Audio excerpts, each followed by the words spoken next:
Amém? Uma boa noite a todos. Quero já desejar a essa igreja 2012 de paz, de alegria, que a presença de Deus, que o Espírito Santo permaneça no ensino, controlando, guiando a sua vida, assim como foi em 2012, em 2011, perdão, que em 2012 Deus possa reservar esses 365 dias para cumprir as promessas que não foram cumpridas em 2011, que Deus possa continuar derramando da sua unção, da sua graça, abençoando a cada um dos irmãos, a toda a membresia dessa igreja, a cada família aqui representada. 2012 de prosperidade de Deus, e que Deus possa realizar os vossos sonhos e concretizar os vossos projetos no Senhor. É o desejo do meu coração, da minha alma, deseja para cada irmão, todos que estão aqui à minha frente, inclusive os da minha retaguarda. Quero ser grato ao meu Deus, ao meu Pai, ao meu Senhor, ao Senhor da sua vida, ao dono dessa igreja, mais uma oportunidade de estar aqui. Eu entendo e creio que a maior oportunidade do crente é estar na presença do Senhor, como já foi falado pelo evangelista que me antecedera. Não há melhor lugar para estar no primeiro dia do ano, a não ser cultuando, a não ser bendizendo, a não ser adorando, louvando o nome daquele que é digno de toda a honra, daquele que é digno de toda a glória e daquele que é merecedor de todo e qualquer louvor. Sou grato a Deus por estar aqui nessa noite. É cumprimento de promessa, há uma promessa do meu ministério, Deus dizendo que me levaria em muitos lugares para ministrar a sua palavra, pregoar o Evangelho. E eu fico com um versículo em que Paulo diz a Timóteo: procura apresentar-te a Deus aprovado como obreiro, e não tem do que se envergonhar, e que maneja bem a palavra da verdade. Aquele que se prepara, aquele que tem o hábito de analisar as Escrituras, nunca é pego de surpresa, pois o Espírito Santo de Deus nunca é surpreendido. Então é um conselho que eu deixo. Certamente sei que aqui há homens e mulheres que pregam a verdade, que ensinam a Bíblia, e deixo para a minha geração que se encontra aqui, jovens como eu, dediquem-se cada vez mais às Escrituras, porque há um tesouro, há pérolas escondidas que Deus quer revelar, que Deus quer colocar em vossas mãos, pois Nova Iguaçu, pois o bairro de Nova Era, o Rio de Janeiro, o Brasil e o mundo precisa ser impactado pela palavra de Deus, pelo poder do Evangelho, e a função sua e minha como igreja evangelizar o mundo. E essa noite não é um culto, uma oportunidade melhor do que falar de missões, porque Deus é o Pai das missões, é o maior patrocinador dos missionários, é Deus quem cuida da obra missionária, é Deus quem levanta missionários, é Deus quem capacita missionários, é Deus quem envia missionários. E quando Deus levanta, quando Deus capacita, quando Deus envia, Ele vai junto, Ele garante. Não tem demônio no inferno, não tem homem na terra que possa parar ou destruir, bloquear a obra missionária. Podem até tentar, mas conseguir não conseguem, porque há mais de 2011 anos o primeiro missionário e o maior missionário de todos os tempos tomou a forma de cego, aniquilou-se a si mesmo e começou a pregar as boas novas em Jerusalém, pregou na Judéia, pregou em Samaria, deixou 12 homens, louvado seja Deus, para concluir, para terminar. Louvado seja o nome do Senhor. Essa obra que só vai parar no arrebatamento da igreja. As missões só acabarão quando a trombeta tocar e os salvos forem arrebatados para viverem eternamente com o Senhor dos ares. Então ainda resta muita obra para fazer, ainda há muitos povos, nações, almas a conquistarmos para o reino de Deus e para a glória do Senhor. Também sou grato ao pastor Gênesis pela oportunidade. Muito obrigado pela confiabilidade. É a primeira vez que nos vemos, mas de bom grado já abriu essa oportunidade para que eu estivesse aqui. Louvo a Deus pela vida do Senhor, embora não o conheça tão bem, mas desejo que o Senhor continue te prosperando, abençoando, continue lhe dando visão, unção e graça para administrar essas ovelhas, continuar conduzindo esse rebanho com excelência como o Senhor sempre tem feito. Me chamo Daniel Campos, sou membro do Departamento Jovem do Ministério Pentecostal Missionário El Elyon, no Parque Enchido. Meu pastor presidente é o pastor Cláudio Leal. Eu dou um grande abraço para o pastor Gênesis, para todo esse povo de Deus que aqui serve ao Senhor. Que Deus possa continuar abençoando. Agradeço também a Deus que hoje preparou um dia de surpresas e apresentações. Tive o privilégio, a honra, a oportunidade de conhecer o diácono Josué, sua esposa, nossa irmã Viviane. Com prazer conhecê-los. Que Deus possa continuar abençoando os vossos ministérios. Agora, sem mais demora, com a permissão do dirigente do trabalho, eu peço a você que se ponha de pé e abra a sua Bíblia junto comigo no Evangelho segundo escreveu Mateus, Evangelho de Cristo Jesus, segundo escreveu Mateus, capítulo 17, verso 24 em diante. Evangelho de Mateus, capítulo de número 17, versículos 24, 25, 26 e 27. Louvado seja o nome do Senhor. Certa feita perguntado para João, que batizava o Batista, filho de Zacarias e Isabel: tu és o Cristo? E João dá uma das melhores respostas da Bíblia Sagrada entre os não. O texto não diz, mas eu posso crer conjecturar que perguntaram, pastor Gênesis, para João: então que tu és? Já que tu não és o Messias, tu não és o Salvador de Israel, que tu és? E João, num ato de humildade e simplicidade, ele responde: eu sou apenas uma voz. É isso que eu quero ser nessa noite, somente uma voz. Estamos vivendo períodos em que muitos querem ser muitas coisas, mas poucos querem ser voz de Deus na terra. E nessa noite eu quero ser somente uma voz, nada mais do que isso. Que o Senhor continue crescendo e eu diminua, pois sou dependente da graça de Deus. Quantos acharam? Digam glória a Jesus.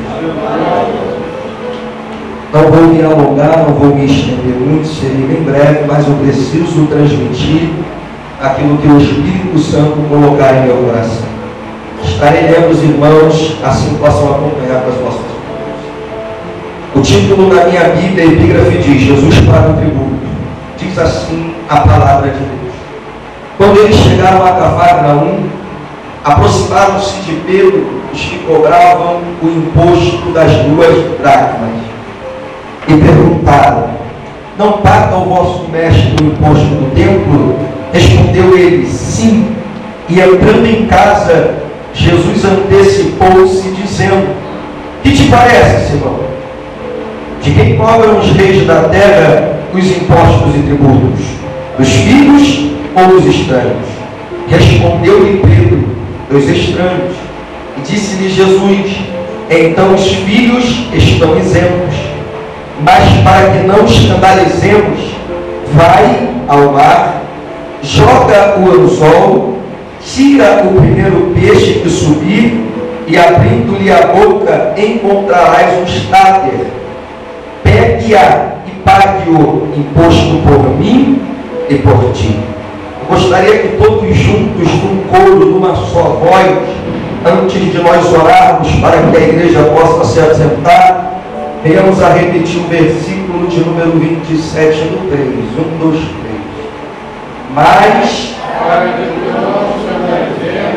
vai ao mar, lança o anzol, tira o primeiro peixe que subir, e abrindo-lhe a boca, encontrarás um estáter.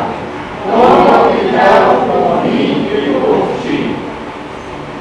Senhor Deus, meu Pai, perante a tua face, uma vez mais em oração, eu me coloco, Senhor.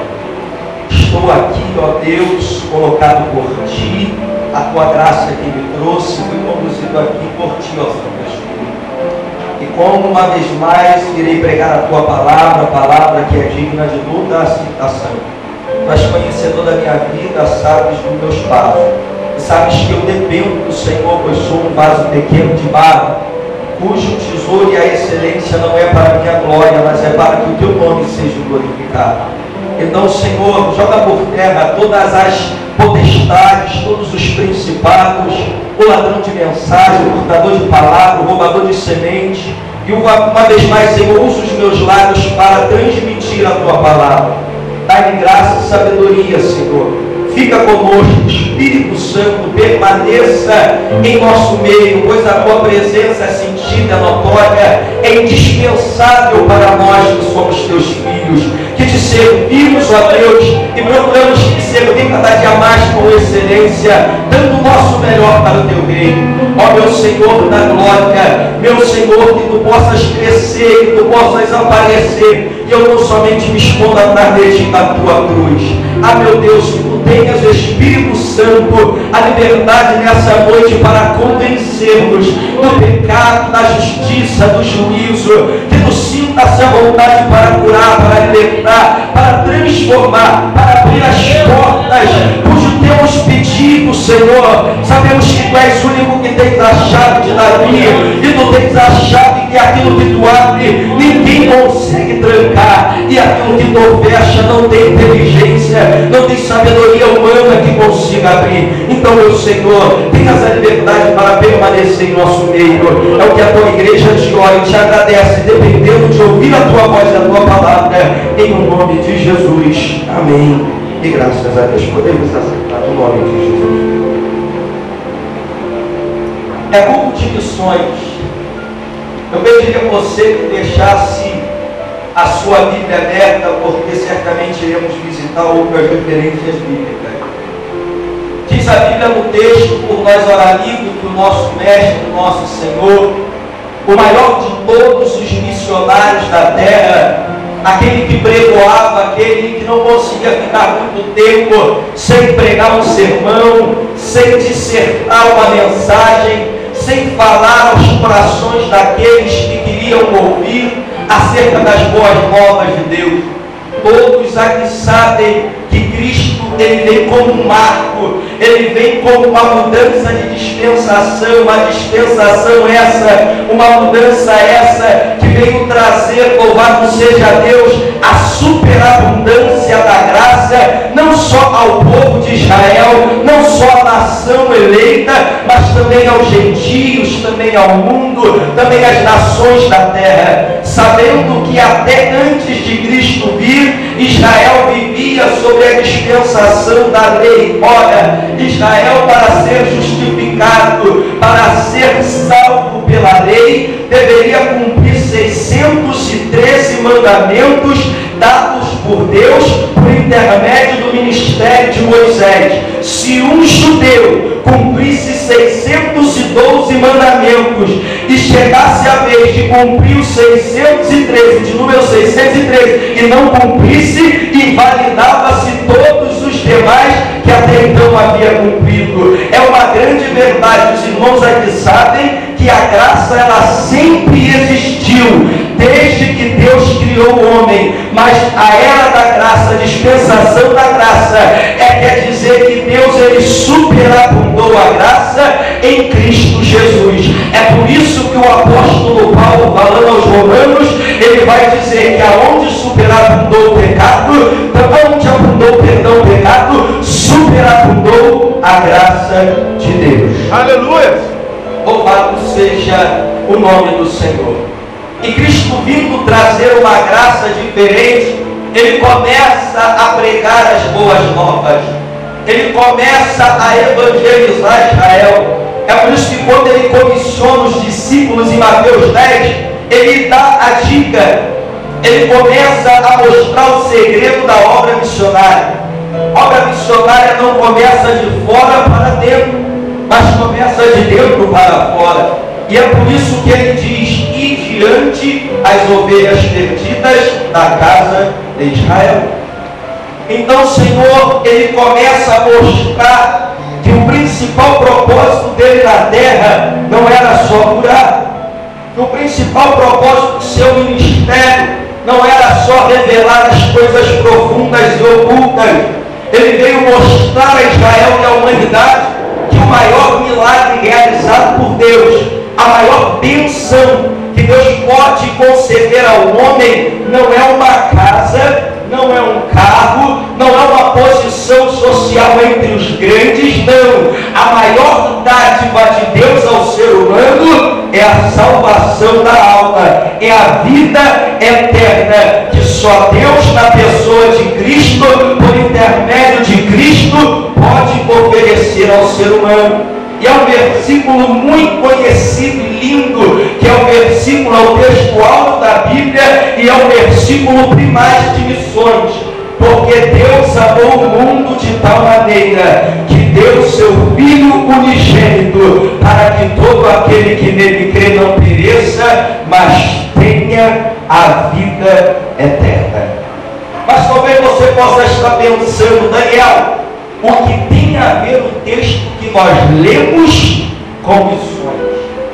O texto por nós ora lido, aquele que o Senhor colocar em teu coração, é um texto atualíssimo, é um texto do dia de hoje e que também servirá para o dia de amanhã, porque dentro desse texto está implicitamente, louvado seja o nome do Senhor, uma ação missionária e uma reação dessa ação ou da obra missionária. Aonde que está? Está quando Jesus ordena a Pedro a ir até o lago de Tiberíades, o mar da Galileia, lançar o anzol e apanhar um peixe.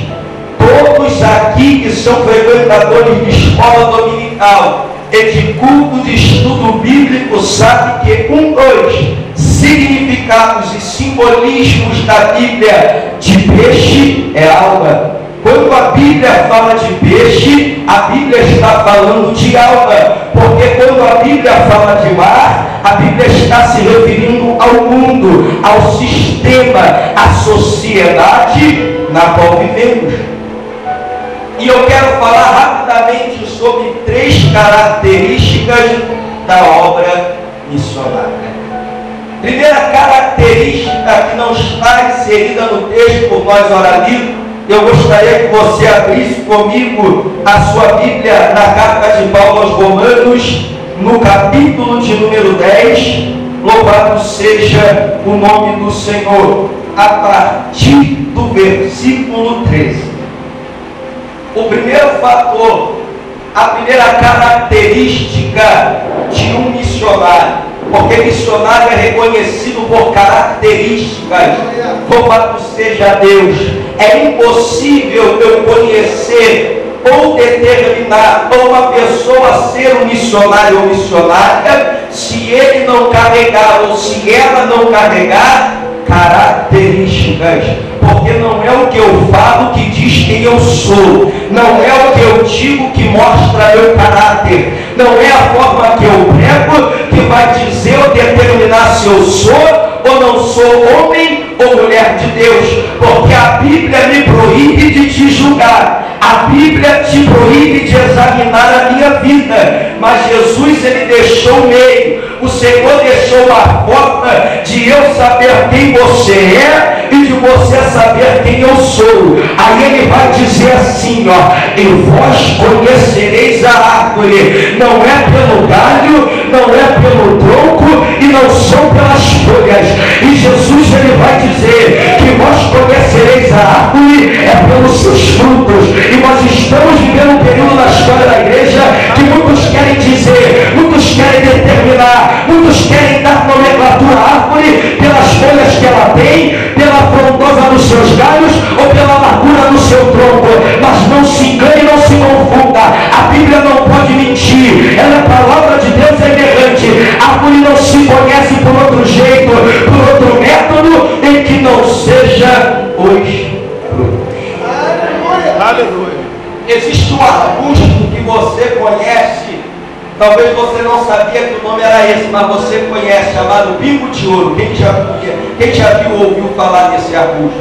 Essas árvores, elas são usadas para decoração de calçada, já viu? Elas são podadas, algumas são redondinhas, outras são quadradinhas, que as folhinhas delas são sempre vermelhas. Muito difícil você vê-la em qualquer estação do ano com uma coloração diferente. O nome daquela árvore é pingo de ouro. Permita-me fazer uma analogia, uma comparação. Eu prego o Evangelho com consciência. Deus não me chamou para bater em ninguém. Há uns que gostam de bater. Certa feita viraram para mim antes de eu ministrar lá e falaram: e aí, irmão, você vai largar o cajado? Eu virei e falei assim: não, meu amado, vou pregar uma palavra, porque eu não sou pastor. E se eu não sou pastor, não porto cajado. Cajado está na mão de quem foi chamado para apacentar. Como eu ainda não fui, louvado seja Deus, ordenado ao ministério pastoral, eu não posso dar cajado. O que eu posso dar é uma palavra. Agora, se o Espírito Santo está usando a palavra para corrigir, para admoestar, para exortar, para consolar, para edificar, para encorajar, para animar, para dizer para você: não tema, não desista, não para, segue em frente, mas é necessário observar a sua vida, ver como está o seu altar. Eu não tenho culpa, porque quem fala não sou eu, quem fala é o Espírito por meio da minha vida. E eu tenho convicção de que em noiva de ninguém pode se bater. Senhores, aqui a maioria são casados. Veja que o amado evangelista tempo de sua noiva está presente. Você deixa eu bater nela? A noiva é dele, né? Como é que eu vou agredir a noiva do cordeiro? Como é que eu vou bater em ovelhas que não são do meu aprisco? Então, irmãos, não fique chateado com o irmão Daniel se a palavra for um pouco forte, um pouco dura. Louvado seja Deus, mas é a palavra que Deus quer usar para edificar a tua vida, para alimentar a tua alma, para deixar teu espírito regozijante, para edificar, para transformar, para consolar, para produzir um efeito que vai transformar a tua vida. E através da tua vida transformada, outras vidas serão alcançadas e transformadas pelo poder do Evangelho e da palavra de Deus. Quantos podem glorificar o nome do Senhor? E existem muitos hoje que são como pingo de ouro, evangelista. Por quê? Tem cara de árvore, tem jeito de árvore, tem até nome de árvore, porque pingo de ouro é um nome bonito para se colocar na árvore. Só que tem um grande porém. Qual é o porém? Você não acha fruto. No pingo de ouro você pode passar 365 dias do ano. Se for bissexto é 366. Você pode determinar um período de 5 a 10 anos e você nunca vai ver um pingo de ouro dando fruto. Mas aí eu me deparo com que Jesus fala no Evangelho de João, capítulo 15, verso de número 16: não foste vós que escolheste a mim, mas fui eu que escolhi a vós e vos nomeei para que vades e deis fruto, a fim de que o vosso fruto permaneça. Os frutos que o Espírito planta em mim e você não são frutos temporáneos, não são frutos que aparecem hoje e amanhã já não estão. São frutos que vai estar em 2011, em 2012 ele nos acompanha, em 2013 ainda dá fruto, porque quem dá fruto até em 2014.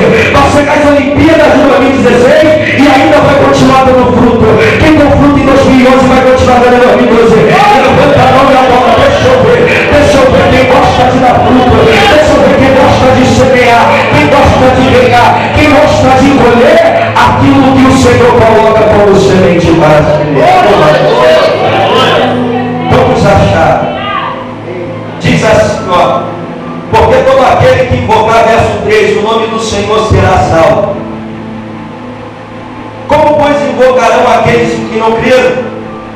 E como crerão naquele que não ouviram? E como ouvirão se não há quem pregue? E como pregarão se não forem enviados? Como está escrito: quão formosos são os pés dos que anunciam a paz, do que anunciam coisas boas. Meus amados irmãos, eu vejo, louvado seja Deus, uma coisa excelente. A primeira característica de um missionário para ter êxito na sua empresa, na missão em que o Senhor colocou em seu coração, é a disponibilidade para fazer a obra. A igreja de Cristo, os missionários levantados pelo Senhor, só são missionários, só tem característica de missionário e só tem êxito na obra missionária porque se disponibilizam a pregar a palavra de Deus. Estamos vivendo um período em que muitos querem ser, mas poucos querem fazer. Paulo falou a Timóteo, sobrevirão dias ou tempos trabalhosos. Há pessoas que acham que esses tempos ou esse tempo ainda há de chegar. Não se iluda, não se engane. Nós já estamos vivendo os tempos trabalhosos em que Paulo profetiza a Timóteo. Só que há um porém. Dentro desses tempos ou desse tempo trabalhoso ou trabalhoso, poucos ou alguns, não vou quantificar como a maioria ou a minoria, alguns não querem trabalhar. Porque falar de pregação, de falar de missão hoje para alguns, é só estar atrás de um púlpito, em cima de uma tribuna, com um microfone bonito na mão, com um terno bonito, com um sapato bonito, cheiroso e bendizendo o nome do Senhor. Tudo isso é bom, é válido, importante e necessário, mas a igreja não foi chamada para ficar somente entre quatro paredes e um teto. Entenda bem, a primeira característica de um missionário é a disponibilidade. Mas aí talvez você possa me perguntar: mas Daniel, eu não sou pregador, eu não fui chamado para pregar a palavra. E quem foi que te falou isso? Quem foi que te ensinou dessa forma? Independente da vocação, independente do ministério, todos aqueles que passam pela porta estreita, que começam a trilhar o caminho apertado, que são banhados, lavados e remidos no sangue do Cordeiro, diante de Deus, perante Cristo e na pessoa do Espírito Santo, são vistos e considerados como missionários do Senhor. Me dá uma prova na Bíblia para que você sustente essa palavra. Um texto muito conhecido de todo e quaisquer missionário, Marcos 16. Ide por todo o mundo e pregai o Evangelho a toda criatura. Se você analisar o texto, você não verá uma especificação eclesiástica. Você não vai ver que esta palavra dita por Cristo, poucas horas ou minutos antes da sua ascensão e de seu retorno aos céus, sendo deliberada exclusivamente para Pedro, ou exclusivamente para João, ou para um pastor, ou para um evangelista. Primeira característica de um missionário é a disponibilidade. E isso vai pegando da criança, passa pelo junior, vem no grupo dos adolescentes, aí pula para a mocidade, da mocidade passa para o grupo de senhoras, depois que saiu do grupo de senhoras vai para o grupo de varões, e todos vão sendo chamados à obra missionária, porque missões não está pautado em vocação, não está pautado em cargo eclesiástico, não está pautado em tempo de evangelho. Quem é missionário pega Jesus Cristo novo convertido, depois de 5 anos ele continua pregando, passou 10 anos ele ainda vai falando, depois de 30 anos ele diz que Jesus é bom, perdoa pecado, batiza com o Espírito Santo, e o melhor de tudo, ainda leva para o céu, ainda dá direito à vida eterna, e ainda escreve o nome no livro da vida do Cordeiro. Eu sinto a presença dele aqui. O Pai das missões está presente, está falando ao meu e ao teu coração. É tempo de nos disponibilizarmos mais, é tempo de nos entregarmos mais, é tempo de nos dedicarmos mais à obra missionária cujo Deus colocou aos nossos corações. A responsabilidade responsabilidade de evangelizar o mundo não é da Rede Globo, não é do Silvio Santos nem do SBT. Dá uma virada para esse crente bonito do teu lado e fala para ele: a responsabilidade é tua. Vira para ele, fala, a responsabilidade é sua. Aleluia, glória. A igreja tem uma grande responsabilidade, muitas responsabilidades, mas a maior responsabilidade da igreja é ganhar o mundo, é evangelizar o mundo. E vamos ser sinceros, estamos devendo. Eu tenho sido faltoso com essa responsabilidade. A 2012 é tempo de nós reavermos os nossos conceitos e nos dedicarmos mais, nos entregarmos mais, nos lançarmos mais à obra de Cristo Jesus, a obra missionária do Senhor. Tem na sua, tem na minha, tem nas nossas vidas. Eu não iniciei meu ministério pregando em público. Prego o Evangelho, vai fazer pouco mais de 2 anos. Fiquei 1 ano, o meu primeiro ano em Cristo, após retornar ao Evangelho, depois de um período afastado, foi 1 ano. 1 ano, no mínimo uma vez por semana, pregando nos trens da Supervia. Preguei no Santa Cruz, várias vezes. Japeri nem se fala. Eu ia da Central até Japeri, voltava de Japeri para Central pregando. Já preguei no Mangu, já preguei no Saracuru, na Via Gramacho, já preguei no Belfor Roxo. Detalhe, não abandonei ainda essa obra. 2012 eu quero voltar e vou voltar a pregar nos trens, mas não está proibido. Paulo falou o seguinte: importa é que Cristo seja pregado. Tentaram pregar, tentaram prender a igreja, tentaram falar para Pedro, para João assim: ó, está proibido vocês ensinarem, vocês pregarem no nome desse Jesus aqui. Mas aí Paulo falou perdão, aí João Pedro, ele vira para Caifás e diz assim: ó, o que nos importa?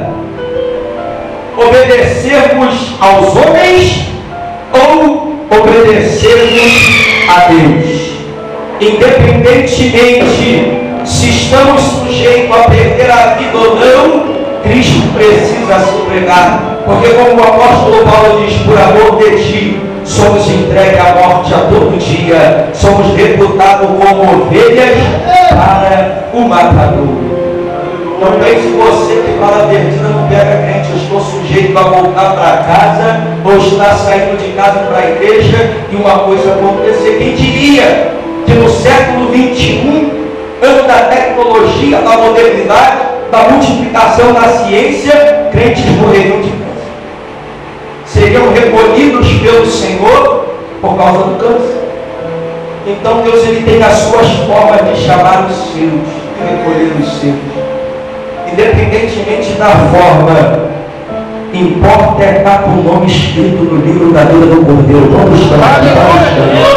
Todos estão com o nome escrito no livro da vida, porque se descer na sepultura aqui, a alma não fica nem 2 segundos vagando pelo ar, ela aparece logo diante de Deus. Nós comparecemos logo diante daquele que é o autor e consumador da nossa fé. Então é tempo de nos dedicarmos sem nos preocuparmos com aquilo que pode nos acontecer. Louvado seja o nome do Senhor. A segunda característica de um missionário é a unção que é posta, que é liberada, que é enviada para que ele faça ou realize a obra, para que ele conclua a missão que o Senhor confiou a ele ou a ela. Eu gostaria que se abrisse em Isaías, capítulo de número 61 e o verso de número 1. Eu gosto muito das escrituras, eu ainda não entendo muito, ainda não tenho tanto conhecimento. Eu louvo a Deus porque eu faço parte de uma nova geração que Deus tem levantado. E você que, como eu, Louvado seja Deus, aleluia. Faz parte dessa nova geração. Eu deixo da parte do Senhor um conselho para você. Observe os mais experientes. Atente ao conselho dos mais velhos.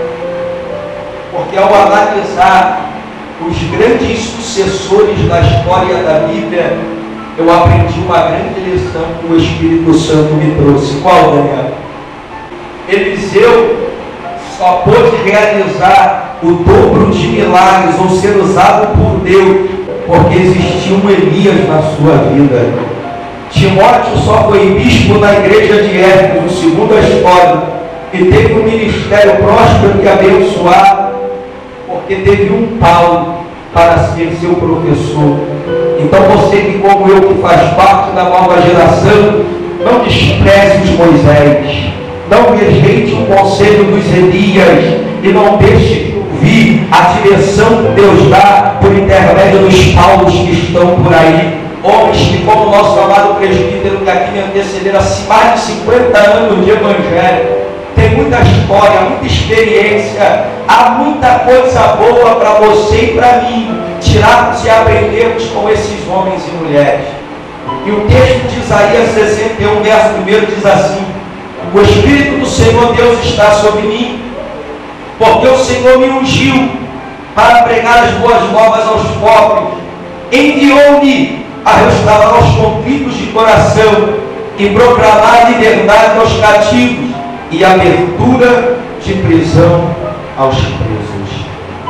Segundo o texto, versículo, ora livre, segundo a Bíblia Sagrada, a unção é uma capacidade sobrenatural dada por Deus através da pessoa do Espírito para a realização de obra no nome do Senhor. Porque a unção aqui, ela está trazendo quatro poderes. Quatro poderes nós podemos ver, observar e entender que a unção ela traz quando ela chega na vida de um homem ou na vida de uma mulher. Primeiro poder, verso ainda de número 1. A unção nos capacita para pregar. Pregador que não prega debaixo da unção, atrás da unção, resguardado na unção, ele não vai ter êxito na sua obra. A sua mensagem não vai ter eficácia, não vai produzir fruto digno de arrependimento e não vai ter peixe na sua rede e nem tampouco no seu anzol, porque há diversas formas de pescar, mas importa que se pesque os peixes, importa que os peixes sejam tirados do mar bravio e colocados no cesto, sendo colocado no depósito, porque conta, louvado seja o nome do Senhor, para o peixe que foi pescado, mas também tem galardão para aquele que pescou. Se tem pescadora nessa noite aqui, explode o teu pulmão no glória a Deus e no aleluia, porque Deus está colocando mais unção. Hoje é noite de uma unção nova, uma unção diferente. Assim como chegou o ano novo, Deus está colocando. Eu vejo os céus abertos, eu sinto sobre a minha vida, eu sinto sobre este altar uma nova unção, uma unção que nos capacitará para no ano de 2012 pescarmos mais peixe, ganharmos mais almas, para saquearmos o inferno e povoarmos o reino do céu. Estende a tua mão, fecha o guarda-chuva e deixa essa unção olhar a tua vida, deixa essa unção banhar a tua alma, deixa essa unção preencher o teu espírito.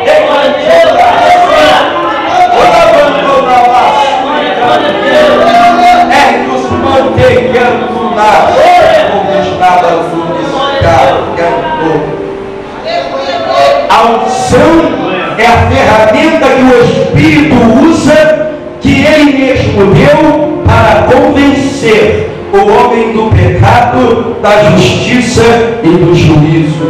Mas pregador, quem convence não é o Espírito?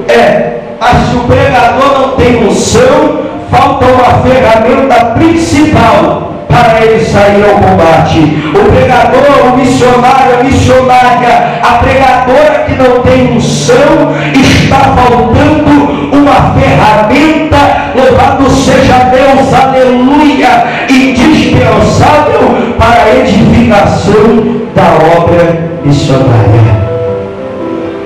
Segundo o poder da unção, abertura de prisão. A unção tem poder de abrir portas. A unção tem poder de despedaçar ferrolhos. É por isso que Isaías profetiza: a unção que despedaça todo o jugo, porque não tem jugo que fique de pé, não tem porta que fique fechada, mediante ao poder impactante da unção de Deus. E ela está sobre essa igreja, ela está sobre esse ministério. Deus está depositando uma nova unção sobre a tua vida no ano de 2012. Não tem porta que vai ficar fechada, não tem vergonha, louvado seja Deus, não tem jugo que ficará diante da unção que Deus coloca hoje. É hoje o dia de uma nova unção na tua vida. Quantos creem? Quantos creem? Quantos recebem essa palavra? Vai glorificar a Deus. Segundo, terceiro poder da unção: restaurar corações. Se é restaurar, é porque houve uma queda, houve uma mágoa, houve uma dor, houve algo de errado. Restaurar é diferente de construir. Construir é pegar do nada e do nada fazer alguma coisa. Restaurar é pegar algo que já estava feito, mas que fora danificado, e refazê-lo como era antes de ele se quebrar, de ele se partir. A Bíblia vai dizer que Deus levanta um homem por nome de Neemias, que teve uma obra missionária muito grande, uma grande responsabilidade foi posta sobre o ministério de Neemias, que era reedificar os muros de Jerusalém. Aleluia. Neemias foi chamado para restaurar muros. E quando a Bíblia fala de muro, a Bíblia está falando de proteção. Quando a Bíblia fala de muro, a Bíblia está falando de segurança. Quando a Bíblia fala de muro, a Bíblia fala de abrigo. O que tem de gente aí fora que está se abrigando nas drogas, que está se escondendo, louvado seja Deus, atrás do alcoolismo, atrás do homossexualismo, do lesbianismo, achando que está protegido, achando que está seguro. O que tem de gente aí se refugiando atrás do pecado, porque está com a vida destruída, está com o casamento quebrado, está com a vida financeira arrasada, não está na história. Louvado seja Deus, está revestindo a escola dominical, mas a unção que está caindo aqui, a unção que está sendo derramada aqui, é para eu e você sairmos daqui para restaurarmos essas vidas, para reedificarmos esses corações. Deixa eu ver os corajosos que vão sair daqui para restaurar. Cadê você? Deixa eu te conhecer, você que vai sair daqui nessa noite com o desejo de restaurar esse teu vizinho que ainda não ouviu falar de Cristo e que está preso na religião e na religiosidade. Deixa eu ver. Se você está aqui e vai sair daqui querendo restaurar e edificar a vida, dá um glória a Deus aí para ele. Aleluia. Glórias ao nome do Senhor.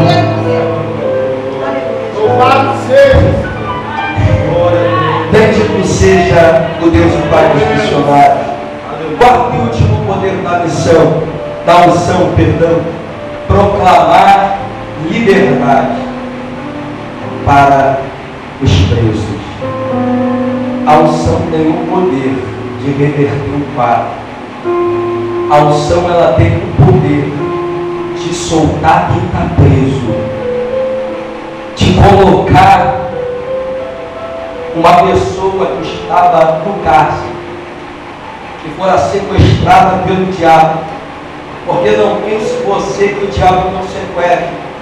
O diabo, ele adota uma política, uma estratégia maligna, maquiavélica para aprisionar uma alma.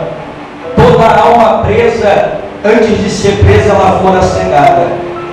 Porque Paulo, ele diz em Efésios que o Deus desse século cegou o entendimento dos incrédulos, para que não lhes resplandeça a luz do Evangelho de Cristo, que é a imagem de Deus. Mas me dá uma prova bíblica de que antes de um preso ser preso, ele fora cego. Sansão. Diz a Bíblia que quando Sansão conta seu segredo, sabendo que o segredo não estava no cabelo, não estava na força, o segredo estava na obediência, no pacto, na aliança que fora feita pelo voto nazireado. Quando ele conta, louvado seja Deus, o segredo da força que estava no cabelo, pois esse era, louvado seja o nome do Senhor, o estabelecido pelo pacto, era uma das coisas estabelecidas, que diz a Bíblia, que o nazireu ele não poderia passar a vara no cabelo, não poderia beber no fruto da vide, comer nada do fruto da vide, nem sequer chegar perto de uma videira, nem sequer chegar perto de uma uvinha, um nazireu podia. E quando Sansão, ele conta o segredo a Dalila, a Bíblia diz que os filisteus vêm e a primeira coisa que faz, cega Sansão. Depois que cegaram Sansão, colocaram Sansão numa moinha de moer trigo, que segundo a história era trabalho de burro, de jumento, de animal de tração do campo. E o que Sansão representa hoje, nos nossos dias, na nossa época? Pessoas que uma vez estiveram aqui.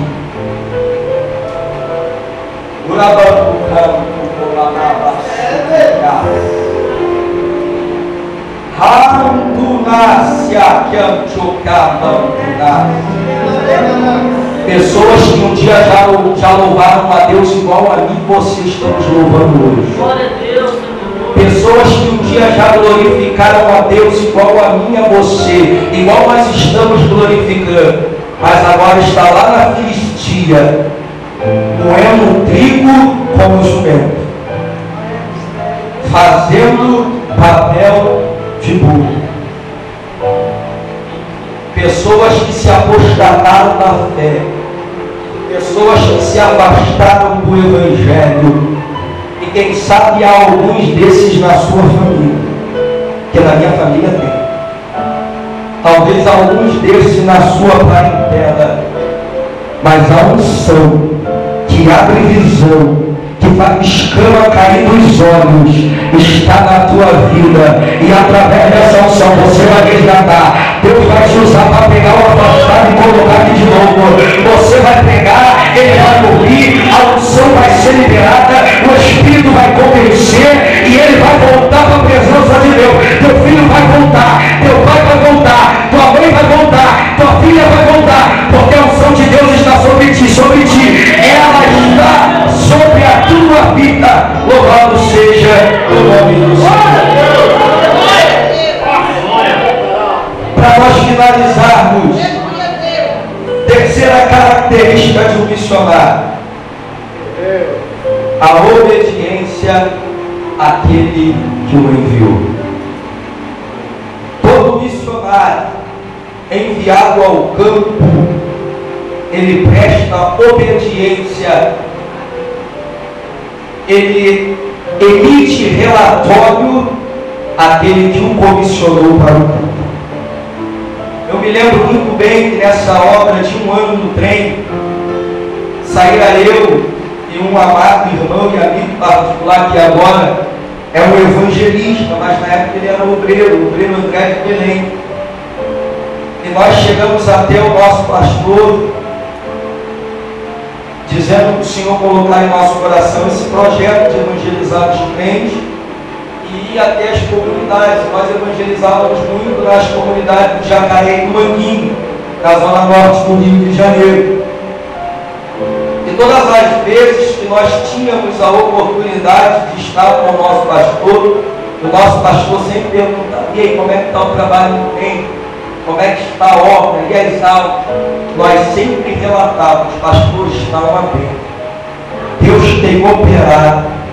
Eu me lembro uma vez que nós fomos E eu costumo dizer que Satanás ele pode roubar muitas coisas da minha vida, mas tem prazeres que eu já vivi coisas boas que ele não vai conseguir tirar. Eu lembro de uma vez que nós estávamos no Manguinho, perto da boca de vinho, e tinha uma mulher que estava num bar, logo na entrada do Manguinho. Quem já foi, quem conhece sabe. E nós começamos a evangelizar aquela mulher. Elaine, o nome dela. Evangelizando Elaine. Eu comecei a perceber que tinha hora que era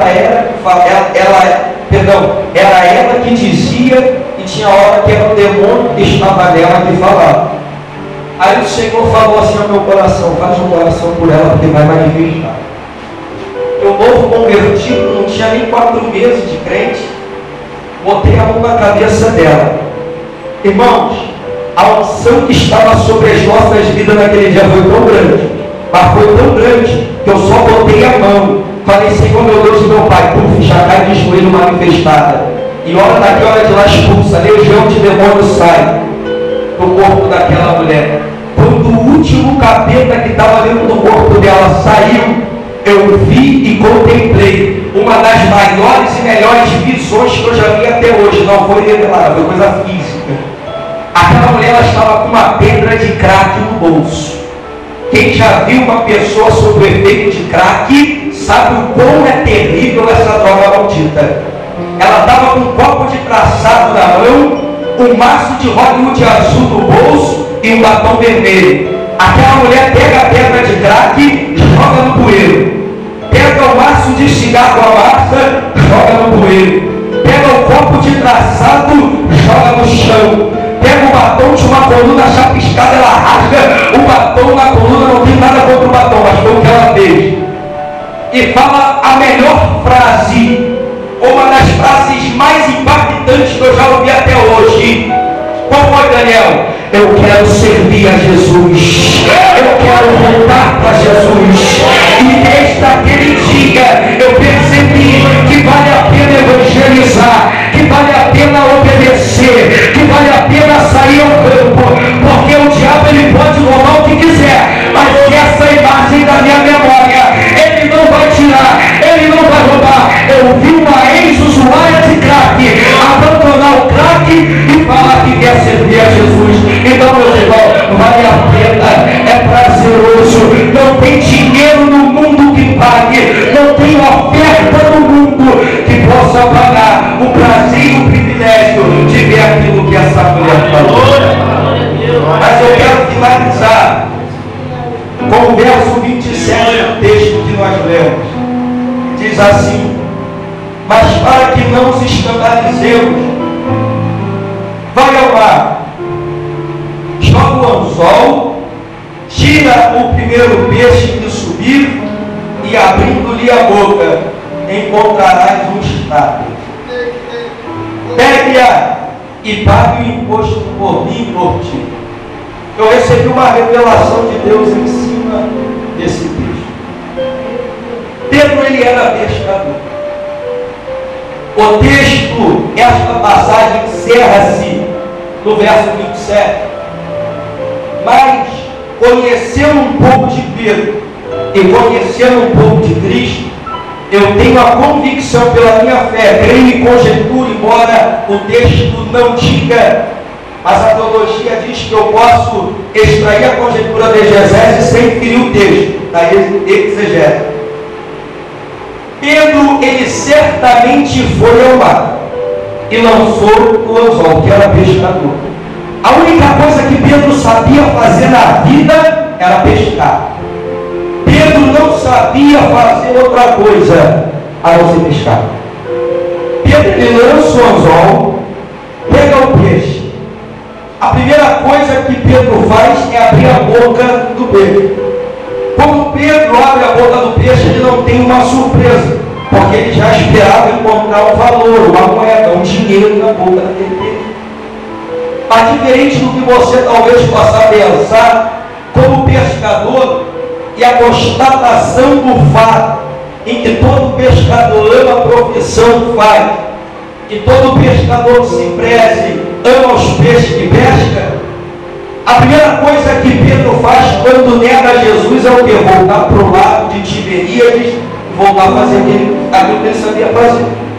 Quem sabe, pela culpa do pecado, a opressão, a investida do diabo, falando assim: você já negou, você já pecou mesmo, então já não tem mais saída, não tem mais chance, volta a fazer aquilo que você sabia. Aí tem pessoa que volta a se prostituir, tem pessoa que volta a roubar, tem pessoa que volta a matar, mas Pedro não, Pedro só sabia pescar. Então Pedro ele volta a pescar.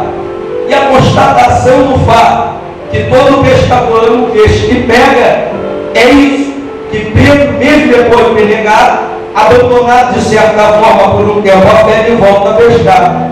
E o que você quer dizer com isso, Daniel? É simples. Todo pescador, por mais que ele abandone a profissão ou a prática da pesca, ele nunca vai rejeitar o peixe, ele nunca vai desprezar o peixe e nunca lançará o peixe fora. O problema é que, infelizmente, hoje alguns pescadores só estão preocupados com a moeda que o peixe traz. Só estão preocupados com o valor que é trazido pela boca do peixe. E já não colocam mais o peixe no cesto, já não põe mais o peixe no balaio, porque evangelho hoje é status, ser pregador hoje é status, falar de Cristo hoje é sinônimo de lucrar com a palavra. Eu quero deixar uma advertência primeiro para mim e depois para os pregadores que me ouvem. Preste o peixe sim, e se vier dinheiro, se vier valor na boca do peixe, é oferta de Deus, mas não lança o peixe no mar, deixa o peixe no balaio, deixa o peixe dentro do cesto, porque nenhum pescador que se preza vai pescar o peixe e vai devolver o peixe de volta para o mar. Mas infelizmente estamos vivendo uma época em que pescadores têm pescado peixe, têm tirado o valor da boca do peixe, e depois que o peixe só é peixe, coloca de volta no mar, lança de volta para o mar, porque pescar dá trabalho. Trabalhar com peixe, quem aqui trabalha, já trabalhou, já conhece alguém que trabalha, sabe, dá trabalho, porque existem tipos de peixe que são complicados de pescar, complicados de limpar e prepará-los para o consumo. Vou falar rapidamente de 3 tipos deles e finalizo aqui a minha palavra. Primeiro, peixe que é difícil de prepará-lo para o consumo é um peixe de água doce chamado baiacu. O baiacu ele tem um problema, ele é terrível, porque quando ele se sente ameaçado, quando ele se sente acuado, prestes a ser pescado, ele incha, e ele tem espinhos na sua pele, que ele libera uma toxina altamente venenosa, que paralisa o predador ou aquele que o tenta apanhar. E os especialistas dizem que não é pessoa que é preparada ou apta, credenciada para pescar o baiacu. Você não vê no cardápio de qualquer restaurante esse tipo de peixe. São poucos os restaurantes no Brasil e no mundo que estão liberados para servir o baiacu, porque ele é venenoso.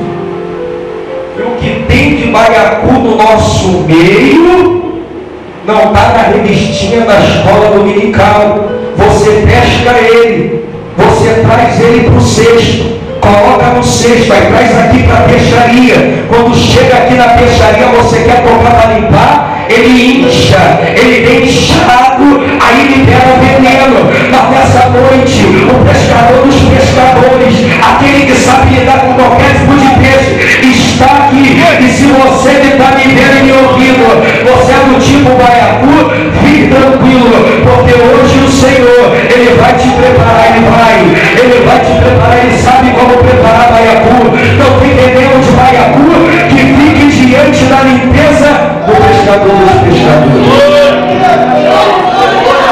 Segundo tipo de peixe, em que é difícil difícil de pescar.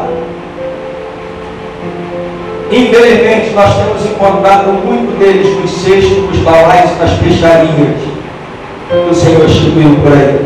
É a raia.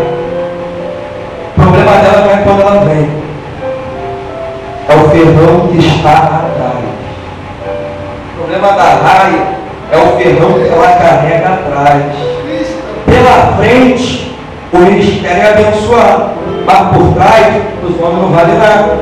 Pela frente, o pregador prega bem, mas por trás, fala um monte de besteira. Pela frente, você é uma bênção, mas por trás não vale nada. Mas se tiver diante de Deus a raia aqui, Deus ele vai tirar, Deus ele vai cortar ferrão de arraia, porque nessa peixaria não fica, no balaio de Cristo não fica, porque ele tem prazer no peixe, ele não quer perder o peixe, mas para o peixe ser bem servido, ele tem que limpar, ele tem que limpar, ele vai te limpar, ele vai te limpar, ele está limpando a minha e a tua vida.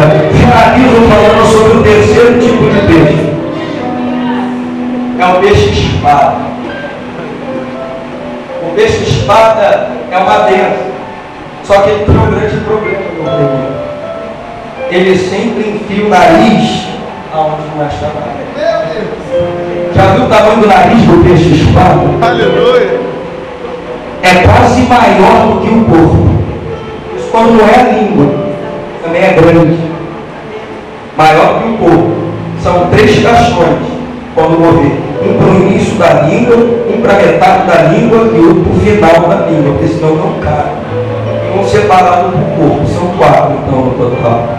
Você está rindo e tu nunca bateu de frente com o peixe espada. O dia que você bater de frente com ele, se quem aqui já bateu, tem mulher de Deus aqui que já bateu, sabe o que é o peixe espada. O nariz e a língua é maior que tudo.